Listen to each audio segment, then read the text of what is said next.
ये आपका बहुत ही ऐसा प्रशंसनीय कार्य है, क्योंकि हम अगर कॉन्स्टिट्यूशन की उसमें देखें तो हमारे यहाँ पे लाइफ जो है ये फंडामेंटल राइट है, नॉट ओनली लाइफ बल्कि विद डिग्निटी, गरिमापूर्ण जीवन, उसमें समाज का हर भाग शामिल है, जिसमें आपने डेफ कम्युनिटी जो कि लगभग हमारे ट्रेडिशनल समाज में अब तक समाज की मुख्य धारा से कटा हुआ था, उसको आपने इसमें भागीदार बनाया। और एक इतने इंटरनेशनल प्रोग्राम जो कि जयपुर लिटरेचर फेस्टिवल, लगभग जयपुर की एक साहित्यिक और सांस्कृतिक पहचान ग्लोबल लेवल पे बन चुकी है, उसमें डेफ कम्युनिटी को जो आपने पार्टिसिपेट कराया, मैं समझता हूँ ये एक बहुत बड़ी ह्यूमन सर्विस तो है ही है, लेकिन ये हमारी जो स्टेट की जो लाइबिलिटी है उसमें भी आपने अपनी ड्यूटी निभाई।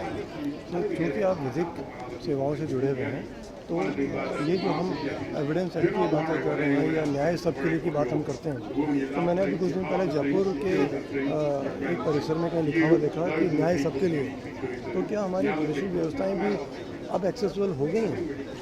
हाँ, नहीं वो सही कह रहे हैं आप, जस्टिस फॉर असे जाल सबके लिए है। तो उसमें कई बार आपने देखा कि सोसाइटी में जब कभी इस तरीके का जो offence against the deaf community होता है, वो अपने साथ घटी हुई घटनाओं को हम आम जन की तरह व्यक्त नहीं कर पाते, तो उसमें आपकी संस्था और मैं जहाँ तक नूपुर संस्थान से मेरा व्यक्तिगत एक रिश्ता रहा है, तो ये कई सालों से इसमें उनको न्याय दिलाने में अपनी महती भूमिका निभा रहे हैं। और कई बार ऐसा होता है कि जब उनका एक ट्रायल फेस होता है, वहाँ पे जो विक्टिम होता है या कोई एविडेंस होता है जो कि डेफ कम्युनिटी से आता है, वो अपनी बात नहीं रख सकता, उसको आप हेल्प करते हैं, तो ये एक बहुत बड़ा मतलब आपका सपोर्ट है मतलब सिस्टम के लिए, जस्टिस के लिए।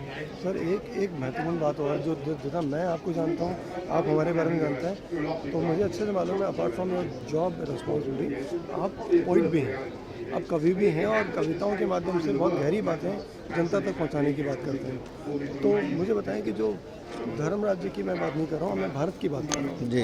अब जो भारत व्यक्तित्व जो व्यक्ति है वो इस प्रयास को कैसे देखता है, और उसके मन में कुछ अगर ऐसी बात आती हो तो अपने हाँ, तो जैसा नाम भारत का अगर आप केंद्रित करेंगे तो भारत में संपूर्ण भारत है, और इस भारत में जीने वाला हर जीव नागरिक इसका हिस्सा है। तो हमारी यही आंतरिक इच्छा है कि इस देश में जो भी ह्यूमन बीइंग है, बल्कि नॉट ओनली ह्यूमन बीइंग, जो भी नेचर है या जो भी और वनस्पति है, जीव है, हम सबके बारे में उन सबको यहाँ पे कोएग्जिस्ट हो वो सब।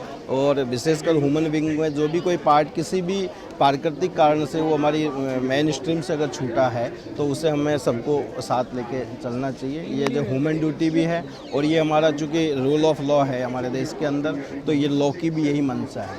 सर ये जश्न एकता, साहित्य आज तक, इस तरह के और मंच भी हैं जहाँ बहुत ज़रूरी बातें डिस्कस की जाती हैं। आपको लगता है कि ऐसे मंचों पर भी इस तरह की सेवाएं दी जानी चाहिए? बिल्कुल बिल्कुल। साहित्य का जहाँ तक आपने कहा कि एक ये स्थापित बात है कि साहित्य समाज का दर्पण होता है, और साहित्य के माध्यम से हम समाज को मार्गदर्शन भी देना चाहता है साहित्य।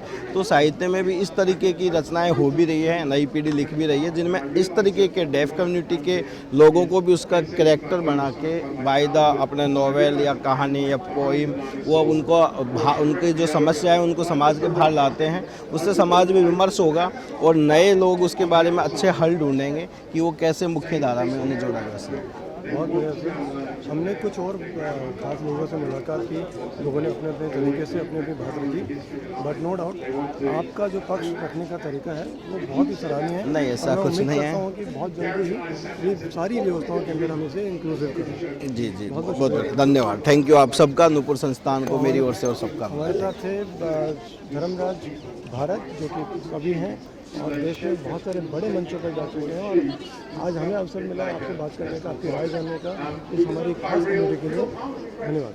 थैंक यू ठीक।